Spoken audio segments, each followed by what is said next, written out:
Merhaba, ben Tolga. Ben Gülden ve tabii ki ailemizin en değerli üyesi Max. Karavan yaşantımızın dolu dolu 4 yılı geride kaldı. 5. yıla 81 il Türkiye turu ile başlıyoruz. 6. şehir Isparta'dayız. 5. sezonda bakalım neler yaşayacağız, hep birlikte görelim.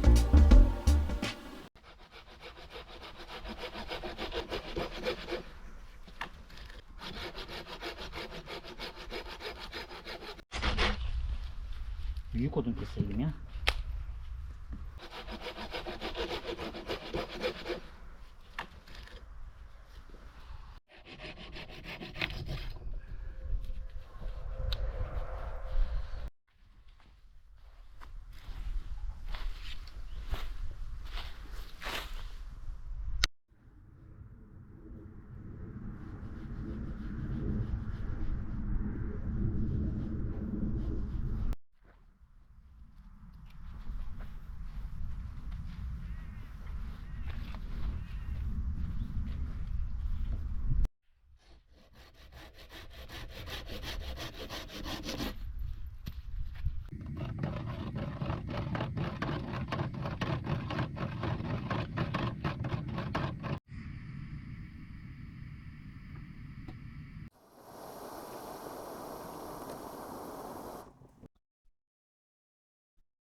Kahve yaptım. Teşekkürler. Geliyorum almaya. Ben geliyorum.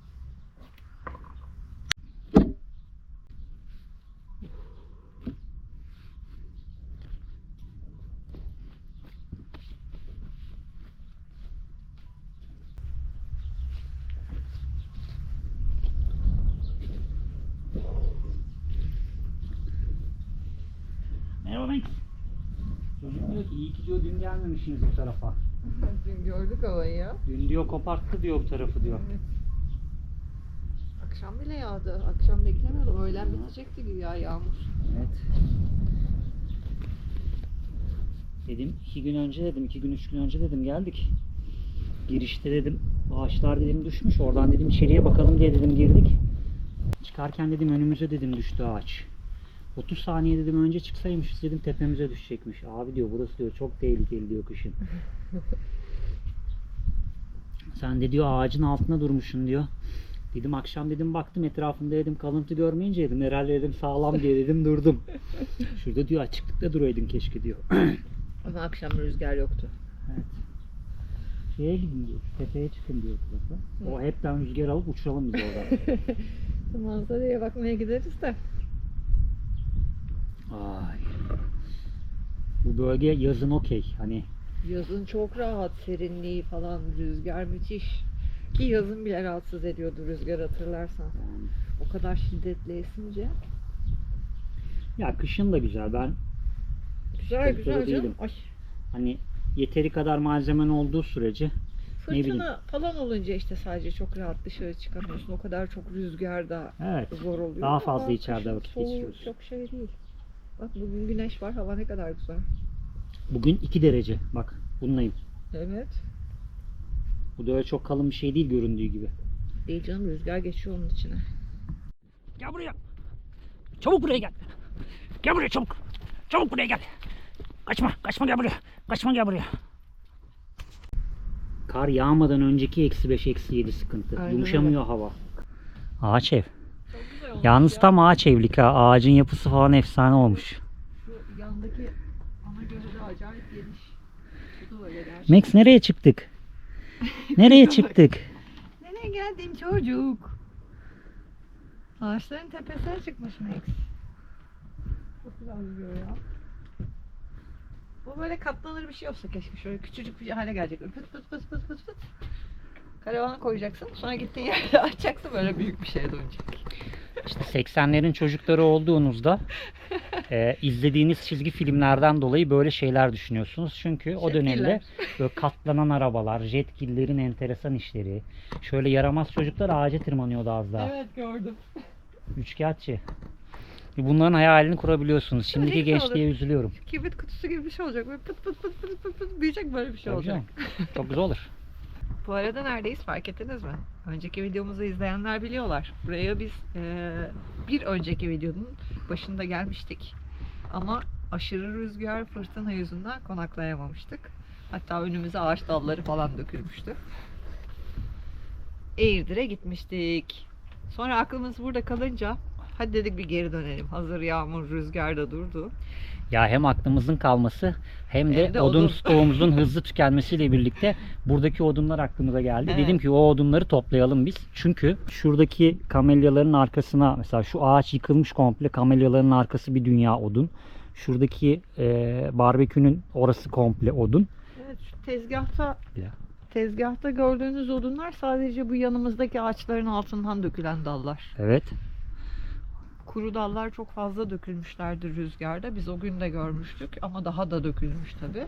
Dedik bari odun stoğu yapalım. Burada keyif yapalım biraz. Gelen Dost Karavan Parkı. Evet, Gelen Dost Belediyesi'ne bu parkı yaptığından ve ücretsiz olarak sunduğundan dolayı teşekkür ediyoruz. Parkta imkanlar, tuvaletler var.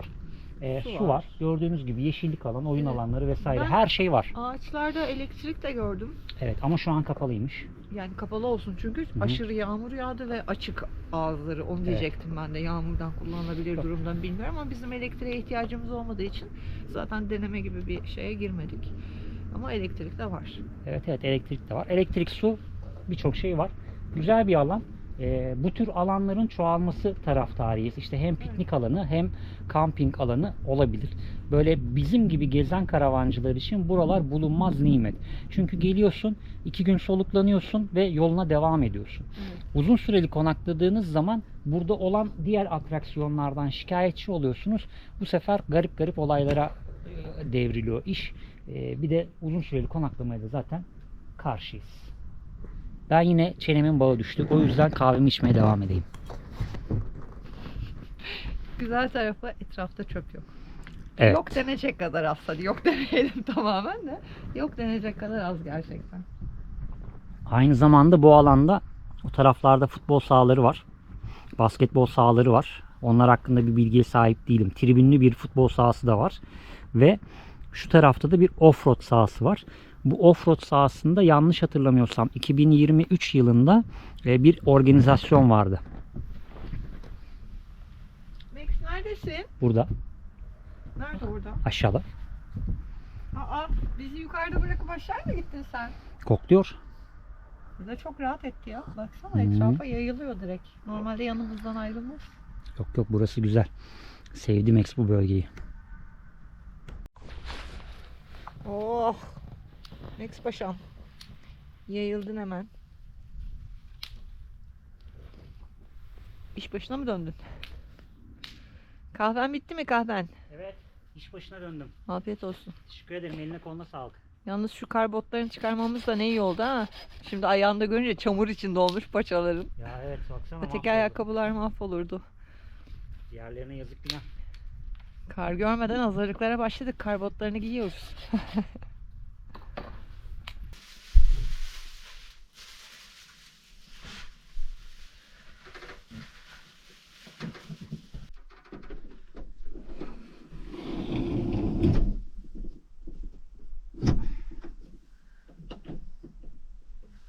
Ben buraya hazırladım. Aç istersen kapıyı.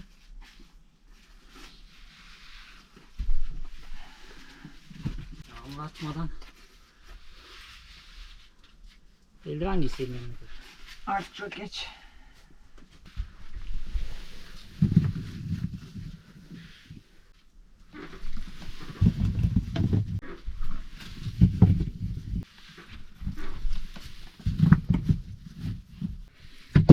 Aa, yıkıyordum az daha. Ben o kadar dizdim bunları. Yalnız doldu burası. Daha var da. Daha var da. Önümüzdeki günler karkış. Ama buraya sığmıyorlar. Tamam o duvara doğru yaslansın. Yaslansana. Yaslansın. Ha, kirletmesinler oraları. Yok değil mi? şimdiki verdikleri için. Şunlar küçük zaten. Şunları dökeyim.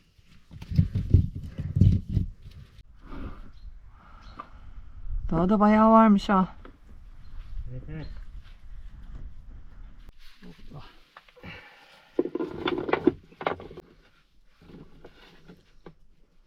Yan daha rahat koyabilirsin onları.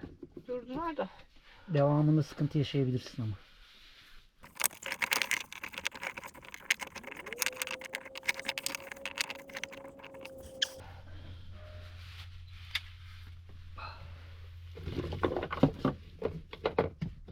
Bu inceler tutuşturmalık. Tamam.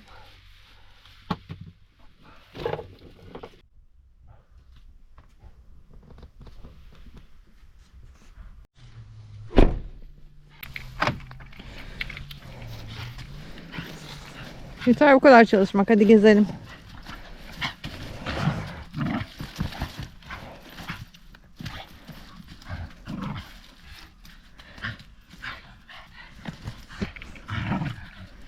Hırsa bak ya.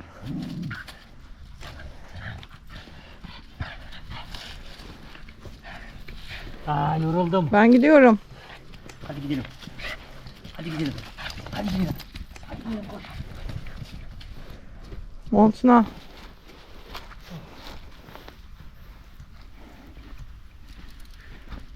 Teşekkürler.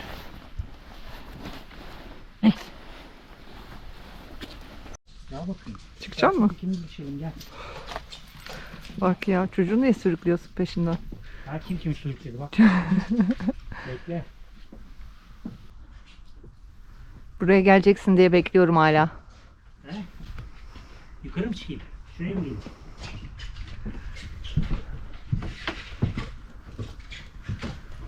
Gelin gelin. Sağlam mı?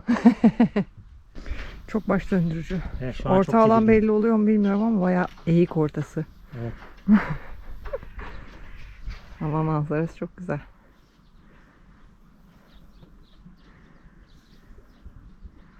Max zıplama. Yakın tarihte göl buraya sıfırmış. Ya Evet. maşallah, Şuradaki- çekilen yere bak. Şu hizada. Bak şurada bir tümseklik var. Şu hizada kadar. göl varmış. Evet. Şuradaki ağaç, kuru ağacın arkası göl. Düz bir zamanlar. Çekilmeye bakar mısın? Ya burası yarımada gibi bir yerdeydi aslında Hmm. eskiden. O kadar güzeldi ama şimdi çekilmenin izlerini görebiliyorsunuz. Alan çok güzel ama. Evet. Hadi gel.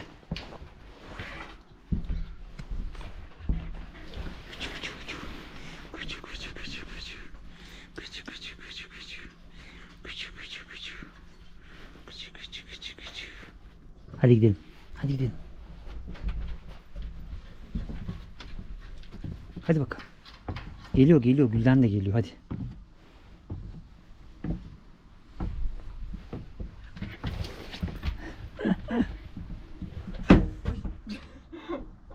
Böyle sesler çıkartma. Hadi yürü. Popoya bak ya.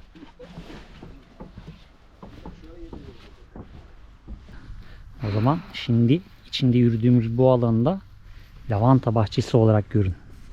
Evet, ne güzel olur yazın burası. Evet, yazın burası komple lavanta. Mor Şu mor, anda bile kokuyor. değil mi? Evet. Karlı dağlar manzarasıyla yürüyoruz. Çok güzel manzaralar. Göl çekilmese Van şuralar Gölü'ne su olacak. gittiğimiz kısımdaki dağ manzaraları da böyleydi. Değil mi? Tepelerde kar vardı. Göl çekilmese şuralar göldü zaten. Evet. Burası bir yarımada gibiymiş vakti zamanında. Ama çok ciddi bir çekilme söz konusu.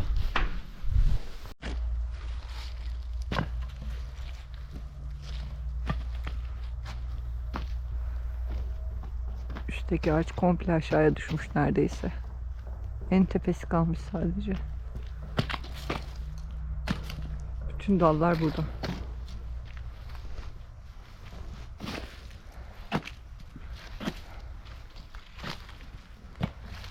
Bunların hepsi bize yakacak odun. Bu kadarını alamayız ya. Yer kalmadı karavanda. Onları bir yakalım bu akşam. Başkalarının araçlarına zarar vermesinler. Evet, evet. Patlatır bunlar. Özgür biri. Şuraya görüyor musun bak komple. Evet evet, Bütün o uzunları ağacın. yıkılmış. Bak o da öyle. Bu yanından geçtiğimiz ağaç da öyle. Komple aşağı inmiş. Bir tepeler kalmış sadece. Kuru dalların hepsi inmiş.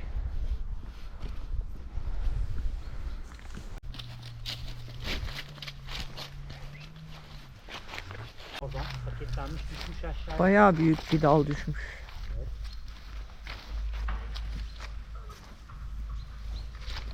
Bak bunlar hep odun.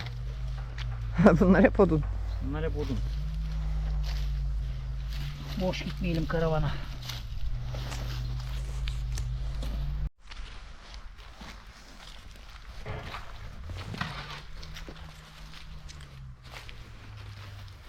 Biraz gezi, biraz mesai. Değil mi kuzum?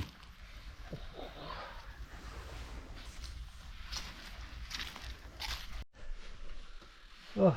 Odunlardan bize yer kalmayacak. Şuraya bakar mısın? Oh. O akşam -5, yarın -6, öbür gün -5, öbür gün -3. Bu aralar eksilerdeyiz. Salime bak. 3-2-1, her yerin çamur. Evet, Bu pantolon hemen nasıl üstüne yıkanacak da kuruyacak acaba? tam otomatik çamaşır makinesiyle abi. Bu kış günü nasıl kurutacağız? Çünkü sobamız var. Sobayla kurutacağız. Oh. Üstümü değiştireyim de şuraları toparlayayım ben. Tamam.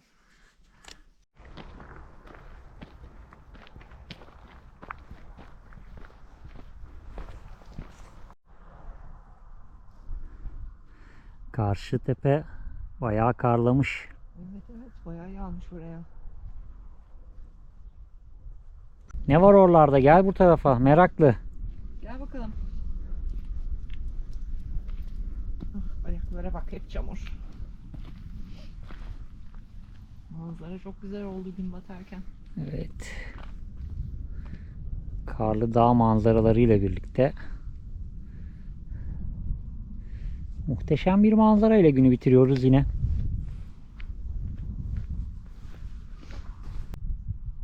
Çok güzel gözüküyor. Evet. Ve gidiyor güneş. Ve bulutların arkasına gitti ya. Dağdan gidemedi. Olsun, güzel gözüktü. Peki hayvan çan seslerini duyan Max ne yapıyor? Meraklı. Şu gördüğünüz bulutlar yarın yağacak karın habercisi. Yalnız efsane görünüyor bulutlar. Evet. Bu arada hemen şu dağ sırasının arkası Beyşehir. Konya. Evet. Yani bir sonraki şehrimiz konusunda da bu videoda bolca ipucu vermiş olduk. Evet ama mecburdu yani, o aşikardı. Evet, zaten Konya. burası Isparta'nın son videosu maalesef. Antalya'ya da inemeyeceğimiz için. Evet. Evet, Isparta güzeldi. Isparta efsane manzaralarla başladı. Evet. Harika manzaralarla başladı. Isparta Manzaralara doyamadık yani. Isparta'nın başından sonuna kadar hep çok güzel manzaralarla karşılaştık. evet. Yine şuralar çok güzel görünüyor. Yani kameradan siz nasıl görüyorsunuz bilmiyorum ama biraz renklerle oynarım. Gözükür ya. Büyük ekranlarda özellikle güzel gözüküyor. Evet. Ve öyle ya da böyle 81 il Türkiye turunun 6. şehri bitti. Vallahi bitti. Çok hızlı oldu Antalya'dan sonra Isparta ama yani hem yüz ölçüm olarak ufak bir yerdi. Evet. Hem Hem az gezilecek nokta var Evet. ki mümkün mertebe hepsini size gezdirmeye çalıştık. Isparta'da atladığımız ne var? Sadece 2 tane yayla var size Evet. göstermediğimiz. Evet. Şimdi kış mevsiminde yayla çok ya bizim için de çok çekici değil. Zaten biz o taraftan geçerken yolları buzluydu. Evet. Yılbaşında yağan karla birlikte buzlu, o karlarla birlikte indik aşağıya. Hiç insan yok, incin yok, kar var. Hiçbir keyfini çıkartamayacağımız için şehir merkezine doğru gelmiştik. Bir de şeye gitmedik. Ertokuş Kervansarayı'na gitmedik. Evet. Yani listemizde ekli olan o da yerlerden. enteresan şeyler öğrendik de Eğirdir Kale tarafının orada bir Evet, kilise var. Kiliseyle alakalı olarak. Gösterdik o kiliseyi Çok ama enteresan. içeriye giriş yoktu. Sonra da internetten araştırdığımda gördüm ki grup olarak belediyeye başvuru yaptığınızda o zaman açıyorlarmış kapısını. Ama içeride kiliseden kalma maalesef eserler yok. Neden? Çünkü eski dönemlerden bir valinin evine duvar süsü olmuş arkadaşlar. Yorumlarda yazıyor bolca. Yorumlarda yazdığına göre. Biz Evet. onların yalancısıyız. Araştırmadık, sorgulamadık. Yorumların yazdığı bu. Ve kilise bu yüzden sadece özel izinle giriş yapılabildiği belirtiliyordu.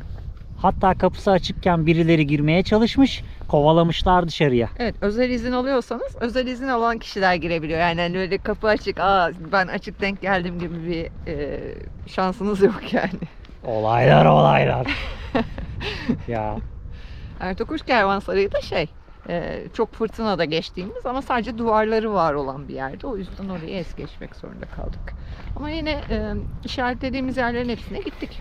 İşaretlediğimiz yerlerin hepsini bırak. Fazlasına gittik. Yani neredeyse Isparta'nın girmediğimiz ilçesi kalmadı. Evet, bütün ilçelerinden geçtik şu ana kadar. Yani bütün İşte ilçe çıkış sınırları yolumuzdaki- içerisine giriş çıkış yaptık. Sınır hattı kaldı sadece. Evet. geçmediğimiz. Birçoğunuz ya Kovada Gölü vardı ben izlemedim Kovada Gölü'nü diyebilir. Biz Kovada Gölü'ne gitmiyoruz. Milli Park olarak geçen ama Milli Park olmayan Evet, bir özel yer. işletme ve kıyı sınır şeridi turuna gittiğimizde Max'a orada köpekler saldırmıştı. Evet. Öyle bir anımız var orayla ilgili. Evet. Ve o bölgede zaten konaklayacak yer yok. Hava şartları yüzünden gitmedik ama bu anı yüzünden gitmedik aslında daha fazla. Evet. Başıboş köpekler var orada besleniyorlar ve Cimer'e kadar gittiğimiz bir olaylar zincirine Ya dahil başıboş- olmuştu orası. Başıboş köpeklerin var olması problem değil ama oradaki o işleten şahısların tutumu kısmında evet, yani bizi sıkıntıya sokup Cimer'e kadar gitmiştik biz Evet. orada. Dediğim gibi orada kalma gibi bir şansımız yoktu. Hani gölün başka kısmında da maalesef kalamazdık. Çünkü internet çekmiyor o bölgede. Bir de öyle bir şey var. Evet, bir de Yazılı Kanyon. Yazılı Kanyon. Yazılı Kanyon, evet, benim Orası hatırlayamadığım o. Ama orası da akşam 5'te kapanıyormuş maalesef. Yakınlarında yine konaklayacak yer olmadığı için. Çocukken Gidemedim. benim bildiğim milli parklar, abi giriyordun rahat rahat geziyordun, tozuyordun, tamam mı? Hani kampını yapıyordun. Evet. Hani ben para ödediğimi de hatırlamıyorum. Ödesem bile inanılmaz komik rakamlardı. Yani çay parasından düşük rakamlar ödeniyordu. Çünkü milli parklardı. Abi bu milli parkları ne ara insanlara verildi de ne ara bireysel insanlar işletmeye başladı ya. Şey gibi olmuş, memuriyet gibi akşam 5'te kapanıyor. Ya çok saçma. Aşırı Doğaya saçma. gidiyorsunuz ama doğa kapanıyor akşam 5'te. Ya. O yüzden o tarafa da gitmedik. Ama gittiğimiz yerler gayet güzel, keyifli. Güzel, keyifli. Bence keyifli bir Isparta gezisi yaptık. Evet.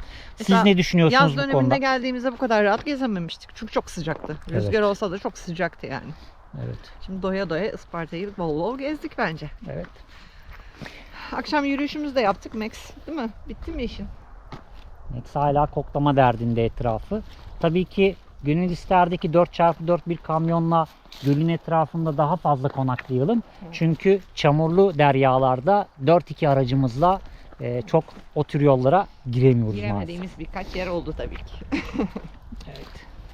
O zaman gidelim yemek yiyelim artık. Gidelim yemek yiyelim, acıktım. Bugün çok çalıştım ben. Evet. Vallahi Tüm gün odunlarla uğraştım. 3 çuval falan odun kestik. Evet. Odunları kurutuyorum. Bir yandan yakıyorum. Bir yandan kurutma aşaması devam ediyor onların. O yüzden karavanın içini görmeyin. Şantiye gibi karavanın içi. Çünkü çok soğuk ve daha da soğuğa doğru gideceğiz. Evet. Yarın da keseceğim odun. Buradan ayrılmadan da odun stoğunu fullleyeceğim. Çünkü Konya Beyşehir tarafları kar altında. O taraflara gideceğiz. Neyse ki her yerde odun var. Evet. Şu ağacın arkasında var. Bir de şu arkadaki kamelyaların oraya, o arkadaki ağaçlar yıkılmış. Onları görmüştüm biraz önce. O yüzden odun stoğumuzu burada fullleyeceğiz. Depoyu da full dolduracağım. Ondan sonra bakalım neler. Bakalım. Bir tek eksiğimiz, aslında onu da çok istemiyorum ama kış bahçesi. Kış bahçesi ama Ya çok istemiyorum evet. ama işte böyle etraf komple kar beyaz, ateşini yakacaksın içinde, Evet, rahat güzel rahat görüntü oturacaksın. oluyor. Sen üşüyorsun ya genelde. Hani üşümeden. Hem dışarıda hem içeride gibi bir şey. Evet, hem benim gönlüm olacak hem senin gönlün olacak gibi bir şey. Bir o aklımda. Bakalım artık, o da Ünimoka kısmet. Onun için de var bir planlarım, bakalım. Bakalım inşallah. O zaman evim güzel evim. Şu odunu da alayım ya. Şu tutuşturmalık güzel olur bu. Bunu da alayım, bunu da keserim yarın. Bir yandan da etrafı toplamış olduk böylelikle. Evet vallahi temizledik. Salıncak kurumuşsundur ya. Artık bir sallansak kaçayım. Aşkım. Ağaç mı? Sağlamdır ya, o kadar beni de taşır yani. Hadi sallan bakayım o zaman. Al Max'i de kucağına. Eksi alamam, ayakları çok çamurlu. Kaç Max? Max kaç. Kaç, bak anan nasıl düşecek şimdi. Kaç? Hayır bana değil. Tolga. Gel bana. Kaç. Kaç bana. Kaç Tolga? Kaç bana. Demirler soğuktur. Çocukluğunu yaşayan bir gülden. Geldi. Tatlım, ağaçları sallıyorsun şu anda. Bir çatırtılar duydum da. Tırsmadım değil. Yavaş sallanayım bari. Sallanıyor mu gerçekten? Evet. O değil de biz karavanın yerini mi değiştirsek ya? Rüzgar tersten esiyor bu akşam. Bilmem. Şu selvilerin gölgesindeyiz ya. Yok ya, çok rüzgar yok bu akşam, bir şey olmaz. İyi, hadi bakalım. Hadi gidelim. Hadi gidelim. Sopamızı da alalım. Tabii öğrendik Meksika. Koş. Allah'ım, tipe bak.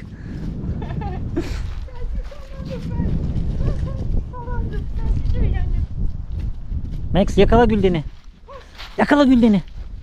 Koş. Yakala Gülden'i. Evet. Aferin sana. Aferin sana. Aferin sana. Enteresan. Evet. Oy. Hemen montları ön tarafa koyalım. Ayakkabıları bir çıkartabilirsem. Bu botlar çok iyi, çok güzel de. Bahsettik mi bilmiyorum. Biz karbotlarımız var bizim. Karbotlarımızı çıkarttık. Çünkü bu bölge çok çamurlu. Diğer ayakkabılarımız dedik kirlenmesin. O yüzden karbotlarıyla takılıyoruz birkaç gündür. Karbotların alt tarafı naylon olduğu için hemen suyla temizleniyor. Evet. Bir yağmurda bir karda yürümeye bakar. Ay, Bilekliğimi de takayım, montla çok şey yapamadım onu. biraz botları çıkartırken yoruldum. Geç. Ben hemen sobanın altına açayım. Geldim. Anahtarı şöyle koyuyorum şimdilik. Ah. Ding ding. Amanın aman. Uykusu gelmiş bu çocuğun. Uykusu mu gelmiş? Aa. Uykusu gelmiştir onun. Şimdi şu odunları şöyle köşeye koyayım. Göstereyim mi size de ne alemdeyim? Bana ıslak mendil verebilir misin Önce onu vereyim. Neredeydi? Orada bak. Şuradaydı. Öyle var. Şuralar. Şöyle hemen gösteriyorum. Şunlar kurumayı bekleyen ince kesim odunlarım. Bunlar kurumayı bekleyen kalın kesim odunlar. Şunlar kurumayı bekleyen tutuşturmalıklarım. Burası da kurutma tezgahım. Sıradan dönüp dolaşıp kuruyacaklar. Şunlar hep kuruyacaklar. Ondan sonra şunlar kurudu. Şu kısım kurudu. Şurada arkada gördüğünüz sıra komple kurudu. Buraya böyle 2 sıra odun serebiliyorum. O yüzden şu odunluğum benim bir hafta kadar beni idare ediyor. Depodan odun almadan. Şurası 2 sıra, orası 2 sıra, ön taraf 2 sıra ve şu alt 2 sıra. Şurası da ayakkabılıklarımızı genelde oraya koyuyoruz. Ama şimdi bu kapıyı kullanmayacağımız için ayakkabılar önde. Evet. Max'in temizliğini de göstereyim size. Max'in patiler. Sevgili Max'in O patileri. kadar çok şey olmamış gerçi de. Ama çamur tabii. Silelim ya da. Evet, soba başladı yanmaya. Ben de yemeye başlıyorum. Yiyelim. Ben- Yiyelim. Acıktık. Çok acıktık. Şimdi bu akşamki menümüzde ne var Gülden Hanım? Soğanlar çıkmış yine meydana. Bu akşamki menümüzde akşamdan ıslatılmış bu sefer. Bir gün öncesinden ıslatılmış Nohut. nohut var. Nohut pilav yapacağız bu akşam. Evet. Şimdi yine soğan çıkınca 2 gün önce bir arkadaşımızın Tolga hani sen soğan yemiyordun Evet, önceki deyişi videoda. geldi. Ben Önceki- soğan yemiyorum arkadaşlar. Gülden de soğan yemiyor. Ama Ama Gülden'in şu anda bu yaptığı, abi bakar mısın, minik minik, bu yemekte zaten yok oluyor. Sadece Evet. tadı kalıyor. şöyle büyük gözüküyor olabilir tabii ama şöyle. Minnak minnak. Normalde soğan Yani- yani yemeklerin içinde iri taneli soğan olursa ikimiz de hoşlanmıyoruz ve ayıklıyoruz direkt yemeğin içinden. Evet. Yani zaten mümkünse tercih etmiyoruz öyle yemekleri ama işte olur da bir yerde misafirlikte vesaire Denk olduğumuzda gelirsek. mecburen sadece şeyleri soğanları ayıklıyoruz. O yüzden arkadaşlarımızın dikkatini çekmiş hemen. Evet. Ya bu rendelenme modunda bir şey oluyor. Evet. Ya pirinçten daha ufak. Pirincin yarısı kadar. Evet. Ve yemekte kayboluyor. gözükmüyor. Bizim ailede de öyle. Hani sizde öyle midir bilmiyorum. Yani ben sevmiyorum. Sevmediğinden Yani dolayı. Ama bizde öyledir. Annem böyle ya böyle yapar ya rendeler. Annen de sevmiyor çünkü içinde. O da sevmiyor ama tadını seviyoruz. Yani öyle bir sıkıntı Ama söz konusu. bazı yemeklerin içinde soğan olmazsa olmuyor tadı. Evet. Yani. O yüzden soğan Ama mesela şey vardır. Soğanı böyle ne kesim deniyor ona? Pul biberli. Hmm. Ya büyük Ay dört ay. İnce ince. ince ince ay ay kesiyorsunuz böyle. Bol limon, bol pul biber. Onu böyle bir yoğuruyorsunuz iyicene, böyle bir yoğura yoğura. Efsane oluyor tadı. O zaman yiyorum mesela. Evet. Yeniyor. Sen seviyorsun. Ben seviyorum onu. Ben genel olarak- Ama yemek içinde öyle büyük büyük soğanlar gözükünce Ya o çok... bazı şeyin yanında işte atıyorum balıkla güzel gidiyor. Evet. İşte ya da salatanın içinde mesela o büyük hali farklı ama pişmiş yemeğin içinde o yumuşuyor ya böyle. Evet evet. İkimiz de. Peki çocuk sen ne bekliyorsun acaba? Max soğan seviyor galiba. Galiba. Vereceksin mi zannettim Hayır ha. canım, ben- Orada o ufacık bir parça aldın eline. şeydi böyle ya çok ince de kesmeyle Hmm. uğraşmamak için onu öyle yolladım. Max'e vermeyeceğim canım soğan gaz yapar. Bedava doğal gazlı. Yok Isınırdık. odunu çok topladık toplamasaydık.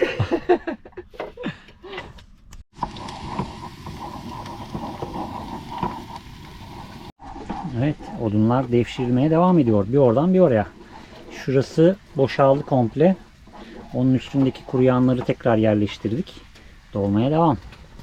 Ve gümbür gümbür yanıyor içerisi. Şunu süzebilir misin aşkım şöyle kapağıyla? Kapağıyla. Kapalı değil kapağı bu arada. Tamam, fark ettim. Ya iyice şey olmasına gerek yok. Yıkadım ben onları zaten tekrar. Vallahi onlar güzel gibi görünüyor ha, bakın. Of of of of. Su koyacağız bir de. Su vereyim mi? Fincanla mı, bundan mı vereyim? Büyük. Hı hı. Kalk. Hazır. Teşekkürler. Ben geçiyorum sobamın başına. O burada da kaynar su vardı. Yok soğuk su daha iyi. Oh oh, şuraya bak. Bunu bulaşık için kullanacağım. Ay tamam. Ona da biraz ekleme yapayım ama azalmış. Kapattım ki. Kapattım ki. Kapattım ki. Canımsın.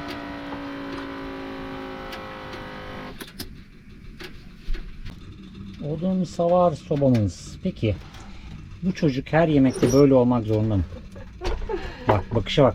Tolga sus, sakın karıştırma, bir dakika. Bir şey deniyorum ben burada dedi. Ben burada bir şey deniyorum dedi. Yemek ne alemde küçük hanım? Yemek pişmeye başladı. Pilav yapıyorum şimdi. Hmm. Pilavda da bir çılgınlık yapıp şehriyeli yapayım dedim bu sefer. Oho, şehriyeli pilav. Evet.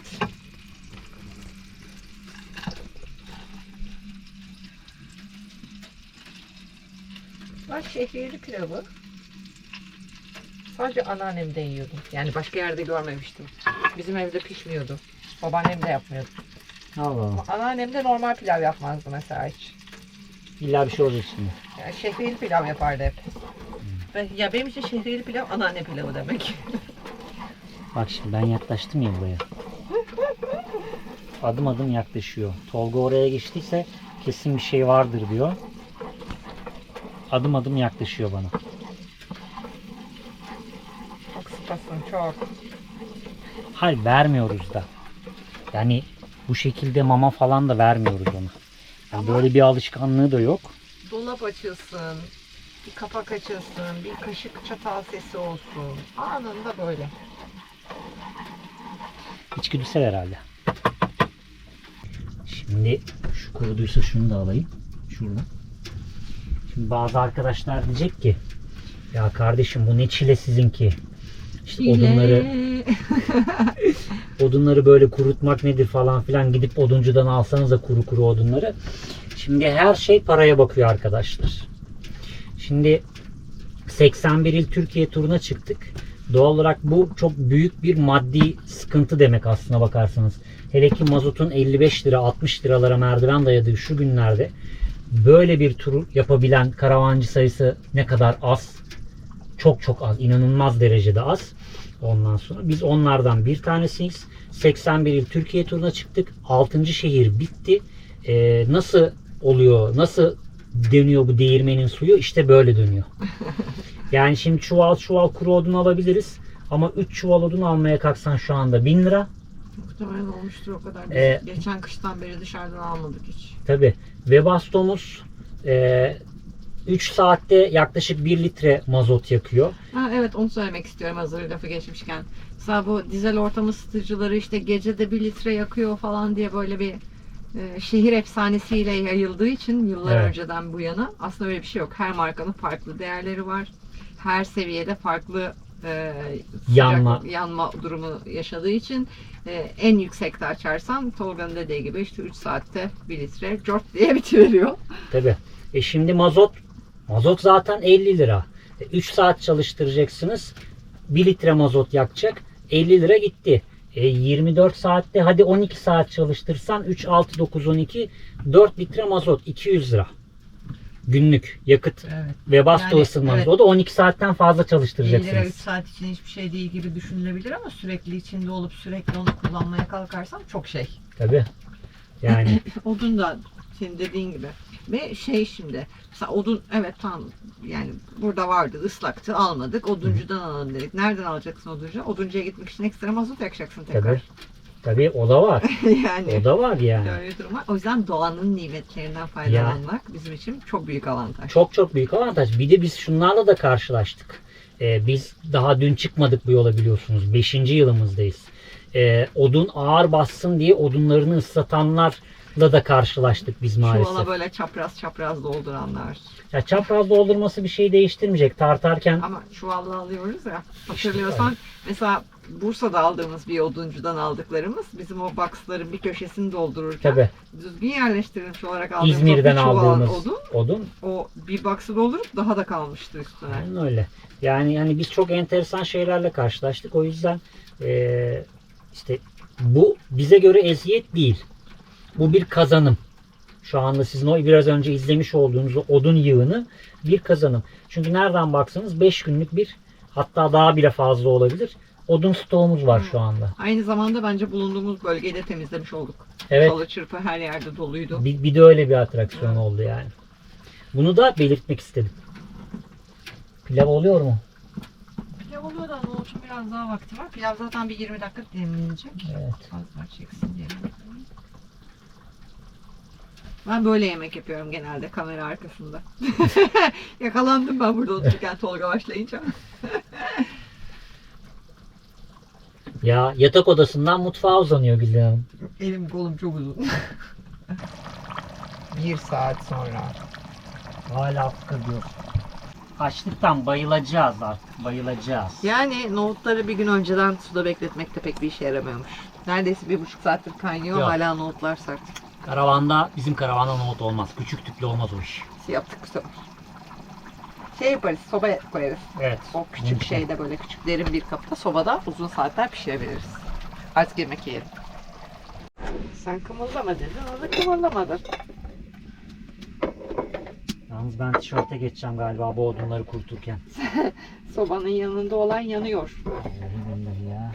İçerisi de güzel oldu ya. Aldım. Şunları Aldım. uzattım. Bunu aldım. 2 tane şundan aldım. Çatal da vereyim. Tamam, şunu şuraya, şu şuraya. Odunlarda ne halimiz? Stok bayağı eridi. Bu hatta bitmek üzere. Burası arkalı önlü doldu. Şu taraf arkalı önlü doldu.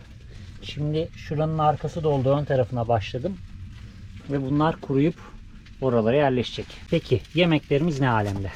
Yemeklerimiz şu gıcık nohut yüzünden pilav ısıtmak zorundayım. Hiç sevmiyorum böyle yemeği ısıtmayı bir daha. Ben de sevmiyorum. Sıcak sıcak yemek varken. Evet. Hiç olur mu öyle şey? Sırf bu yüzden öğünlük yemek yapıyoruz karavanda. Ekstra yemek yapmıyoruz öyle fazla. Ki ikimiz de öyle ısınmış yemeği çok hoşlanmıyoruz. Şurada sıcak sıcak yiyecektik ne güzel. Pişemedi bir türlü. Evet. Gitti tüpümüz gitti. 3 günlük gitti. Şeyler var ya geçen gün gördüm böyle küçücük 2 ya da 3 litrelik düdüklü tencereler var. Hı hı. Ama bir mutfak takımı fiyatına falan satılıyor. Yok hayatım. Yoksa hani o düdüklü tencere düşündüm de bir an ama Peki bu çocuk. Bunlar Max için var. Genelde hem kendi kokusunu alsın diye hem de gece bu tarafa gelirse bizim yatağımızdan üşümesin diye. evet Max örtüleri onlar. Max örtüleri. Uyuyan kuzu. O da çok yoruldu bugün. Bütün gün dışarıdaydı. Koştur Evet. koştur. Biraz Perti bu tarafa, çıktı. biraz bu tarafa, biraz odun taşıdı o da. Evet. Evet şey ayrı ayrı mı istiyorsun? Önce nohut sonra pilav. Ayrı. O zaman tamam hadi. Ekmek. Ekmeği bulayım ben. Amma ses yaptım. Biraz az koyuyorum ki pilavın üstüne ekstra istersen. Evet. Nasıl açıldı gözler. Hemen televizyonumuzu da çıkartayım. Geçebilir miyim? Yemek yemeye. Yavaş. Teşekkürler. Örtünü de şöyle çık. Of sıcacık yapmış örtüyü. Bir saniye dursana. Çok pardon. Bir saniye dursana. Ay tuz falan almadım ama tuzu güzel ben tattım. Tamam. Ben tattım yani. Ama pul biber falan istersen şuradan alabilirsin. Alayım ben. Dur bakalım kuzum. Tamam anlayalım. Hoppa. Böyle barışmak şey. Papatyalar. Gel yanıma gel. En sevdiğim. Geç hadi gidelim yanına. Atla. Ha. Şunları şöyle zaten. Nereden biliyordun sen? Biliyor musun? Bilmem öyle hissediyorum yani. Neyse öyle de olmuşsa demek ki ben. Oy afiyet olsun. Elim ayağım titriyor. Evet acıktık ya. Normal saate geçtik biraz. Ay tuz dökmeyeyim. Tuz dökme bayağı güzel tuzladım. Denemeden çok be. Şimdi kapağını alayım. Bakayım tadayım.